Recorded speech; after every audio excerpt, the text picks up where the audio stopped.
একটা ফুটবল বিশ্বকাপের ফাইনাল চলছে, সেখানে তো আসলে কথার লড়াই থাকবে। আমরা এর আগের দিন লুই দে লা ফুয়েন্তে এবং লিওনেল স্কালোনিকে মোটামুটি আসলে ট্রেনিং নিয়ে তারা কমপ্লেইন করেছেন যে তাদের ট্রেনিংটা কার্টেল হয়েছে, ট্রেনিংটা আসলে ঠিক মতো হয় নাই। গতকালকে বৃষ্টি হলো, স্পেনেরও ট্রেনিং হয় নাই, স্পেনেরও ট্রেনিং ক্যান্সেল করতে হয়েছে কারণ বজ্রপাতের শঙ্কা ছিল। কিন্তু ওই মাঠে তো আসলে আপনার মানে বজ্রপাত হইলো তো ম্যাচ বন্ধ হবে না, বিকজ ইটস ক্লোজড স্টেডিয়াম। এবং আপনি জানেন যে এই ম্যাচটা is going to be very intense. যতই এই দুইটা দলের মধ্যে ফ্রেন্ডলি নেচার থাকুক না কেন, যতই দুই দল নিজেদের প্রতি প্রশংসা করুক না কেন, যতই লিওনেল মেসি এবং লামিন ইয়ামালের সেই ছবির রেফারেন্সটা টানা হোক না কেন, this match is going to B interesting. এবং রদ্রি আর্জেন্টিনাকে মোটেও ছেড়ে কথা বলবেন না। আনডাউটেডলি রদ্রির একটা বেস্ট ভার্সন আমরা দেখছি ইউরো 2024 এর পর, যেবার তিনি ব্যালন ড'র জিতেছেন। এবং তিনি বলছেন আর্জেন্টিনাকে হারাতে তারা আত্মবিশ্বাসী, তারা আরো ভালো খেলতে পারেন। ফ্রান্সের বিপক্ষে দল হিসেবে সম্ভবত টুর্নামেন্টে তাদের সেরা ম্যাচগুলোর একটা তারা খেলেছেন, কিন্তু আর্জেন্টিনার বিপক্ষে তাদের আরো এক ধাপ উপরে উঠতে হবে, কারণ তারাই দুই বেলা খাবি ফ্যান্টাস্টিক নিমো খালাল সল্টেড বিস্কুট বর্তমানে বিশ্ব চ্যাম্পিয়ন। তবে তিনি পুরোপুরি আত্মবিশ্বাসী যে তারা সেটা করে দেখাতে পারবেন। Rodri is the captain of Spain national team, he has been the best midfield player for Spain. Rodri যখন আপনাকে এই কথা বলছেন এবং তিনি জানেন তার একটা বড় দায়িত্ববোধ আছে, এবং সেটার সঙ্গে লিওনেল মেসিও পড়েন, লিওনেল মেসিকে পকেটে রাখা বা লিওনেল মেসিকে বের না হতে দেওয়া, কি মনে হয়? কি মনে হয়? খুবই খুবই ট্রিকি, মানে কি হবে না হবে, কিন্তু রদ্রি যে নিজের জীবনের সেরা ফর্মে আছেন এটা আমি নিশ্চিত। এবং রদ্রি তার নিজের গেমটা খেলবেন যেভাবে তিনি যখন ওই ব্লকগুলো মেনটেন করেন, বল যদি লেফট সাইডে প্রোগ্রেস করতে চায় আর্জেন্টিনা, তখন তিনি তার রাইট সাইডে শিফট করেন বা লেফট সাইডে শিফট করেন। এবং রদ্রির সব থেকে বড় অ্যাডভান্টেজ বা শক্তির জায়গাটা হচ্ছে গেম রিডিং। তিনি যেভাবে গেম রিড করেন, যেভাবে সিচুয়েশন রিড করেন, কি হতে পারে পরবর্তী সিকোয়েন্সে, ওইটা তাকে একটা অন্য পর্যায়ে নিয়ে যায়। যেই ধরনের ফুটবল আইকিউ এই ভদ্রলোকের আছেন, দেখুন 2015 সালের আগে 2013 সালে প্রথম 2013 সালের শেষ দিকে আন্ডার-19 ইউরোর চ্যাম্পিয়নশিপে খেলতে গিয়েছিল লুই দে লা ফুয়েন্তে স্পেন। তখন ওই দলে রদ্রি ছিলেন না, রদ্রি সুযোগ পাননি। ওই সময়টায় সেমিফাইনালে গিয়ে ফ্রান্সের কাছে তারা হারলো। এরপরে 2015 সালের ইউরোতে আন্ডার-19 ইউরোতে যখন গেলেন লুই দে লা ফুয়েন্তে, তখন জোর করে রদ্রিকে তিনি নিয়ে আসলেন দলে। তখন থেকে লুই দে লা ফুয়েন্তের উপর, মানে লুই দে লা ফুয়েন্তে ভরসা রাখছেন এই রদ্রির উপর। এই রদ্রি তাকে একটা ইউরো চ্যাম্পিয়নশিপ জিতিয়েছেন, এই রদ্রি তাকে এখন বিশ্বকাপের ফাইনাল পর্যন্ত নিয়ে এসেছেন। এই রদ্রি কি না করেছেন? রদ্রি ম্যানচেস্টার সিটিকে একটা চ্যাম্পিয়ন্স লিগ জিতিয়েছেন। কনস্ট্যান্টলি প্রিমিয়ার লিগে যখন Pep Guardiola Manchester City compete করেছে, সেই Rodri has been the linchpin for their midfield.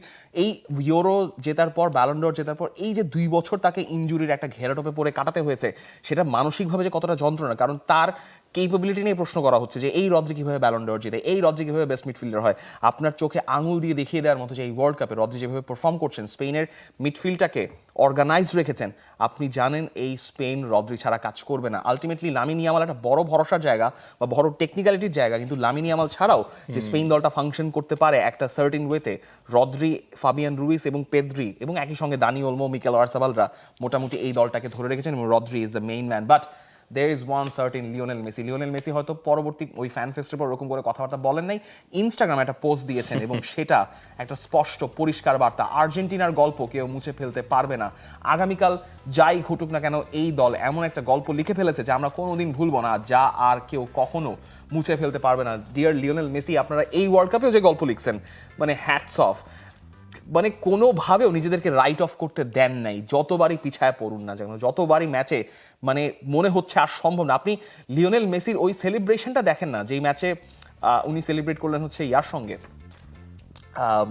Away jersey পরে প্রথম ম্যাচটা কবে খেললো? অ্যাওয়ে জার্সিটা প্রথম জর্ডানের বিপক্ষে, না না না না, গ্রুপ স্টেজে কিন্তু নকআউট স্টেজে তো ইংল্যান্ডের বিপক্ষে না, এর আগেও একটা ম্যাচে খেলেছেন। যেই ম্যাচে তিনি ওই সেলিব্রেশনটা করলেন, কোনটা? মিশরের ম্যাচে? মিশরের ম্যাচে না না না না, যাই হোক, মানে কথা হচ্ছে যে তিনি যেভাবে, হ্যাঁ মিশরের ম্যাচে, অ্যাওয়ে জার্সি পরে খেলা নেই, ওই ম্যাচটাতে তিনি যখন সেলিব্রেট করেছেন তার সেকেন্ড গোলটা করে, মানে তার দলের সেকেন্ড গোল করে, নিজের ফার্স্ট গোলটা করে, এরকম সেলিব্রেশন আমি লিওনেল মেসিকে আর্জেন্টাইন জার্সিতে করতে দেখবেন না। ইট ওয়াজ আ সাই অফ রিলিফ। মনে হচ্ছে যে তার ভেতর থেকে একটা বড় চাপ বের হয়ে গেছে, যে কারণ এই ম্যাচে কোনোভাবে মনে হচ্ছিল আর্জেন্টিনার পক্ষে কামব্যাক করা সম্ভব এবং না। ওই ম্যাচে একটা বার্ডেন তার উপরে ছিল, তিনি একটা পেনাল্টি মিস করে Penalty miss বসেছিলেন। করেছিলেন। এবং ওই পেনাল্টি মিস করার ভারটাই তিনি রিলিজ করেছেন ওই সেলিব্রেশন দিয়ে। ওই যে লাফ দিয়ে ফিস্ট বাম্প করার কথা বলছিলেন, একবার নয়, দুইবার নয়, তিনবার তিনি করলেন। এবং শেষে গিয়ে ইংল্যান্ডের বিপক্ষে Same. যেই ফিস্ট বাম্প বসে বসে তিনি করলেন, মানে লিওনেল মেসির জন্য এই বিশ্বকাপটা যতটুকু মাইনে রাখে, আমার মনে হয় না বিশ্বকাপে মানে বিশ্বের কোনো মানুষের কাছে এই বিশ্বকাপটা অতটা মাইনে রাখে। এবং আমরা কি কেউ কল্পনাই করি নাই যে এই লিওনেল মেসির এত হাঙ্গার থাকবে, given the fact that he has one, মানে তিনি সব কিছু জিতেছেন, সব পসিবল ট্রফি তার ক্যাবিনেটে আছে, তারপরও আপনি লিওনেল মেসির আবেগকে বিশ্বাস করতে চাইবেন না কেন? লিওনেল মেসি যখন আপনাকে বলছেন যে আমি আমার বিশ্বকাপে সবচেয়ে সেরা দিয়ে দিয়েছি 2022 বিশ্বকাপ জেতার আগে বলছিলেন যে তিনি প্রবলি তার লাস্ট ম্যাচ খেলে ফেলেছেন আর্জেন্টিনা হয়ে, দ্যাট ওয়াজ আ লাই। এরপর তিনি প্রত্যেকবারই বলেছেন, মানে কখনো ফলস সেন্স অফ অ্যাসুরেন্স তিনি দেন নাই যে বিশ্বকাপ তিনি খেলতে পারেন। বারবার বলেছেন যদি আমি ফিট থেকে বিশ্বকাপ খেলবো, আমি জানি না আমার কপালে কি আছে, আমি বিশ্বকাপ খেলতে পারি কিনা, 2026 আসলে আমি বুঝে দেখবো। আপনার কাছে হয়তো তখন মনে হচ্ছে যে বিশ্বকাপটাকে তিনি একটা সাইড কোয়েস্ট হিসেবে নিচ্ছেন, তিনি মূল হিসেব করে দিচ্ছেন না। যখন তিনি ইনজুরিতে পড়লেন ইন্টার মায়ামি হলে সিজনের লাস্টের দিকে, তখনও মনে হচ্ছে আচ্ছা ঠিক আছে হয়তো লিওনেল মেসির বেস্ট আমরা নাও দেখতে পারি। টুর্নামেন্ট শুরু হওয়ার পর he has ট্রিকড us, the great magician. The great আপনার magician. প্রেস্টিজের যেই ট্রিকারিগুলো আছে না, হি হ্যাজ ট্রিকড আস। উনি আমাদেরকে ধোঁকা দিয়েছেন এবং ধোঁকাটা খেয়ে আমরা এর চেয়ে বেশি খুশি হয়েছি। কারণ ধোঁকাটা না খেলে আমরা মানে আমাদের চোখটা খুলতো না, আমরা যে অবিশ্বাসের চোখ দিয়ে মাঝে মধ্যে তাকায় থাকি যে লিওনেল মেসি কি করে বেড়াচ্ছেন, এটা অবিশ্বাস করার কিছু নাই।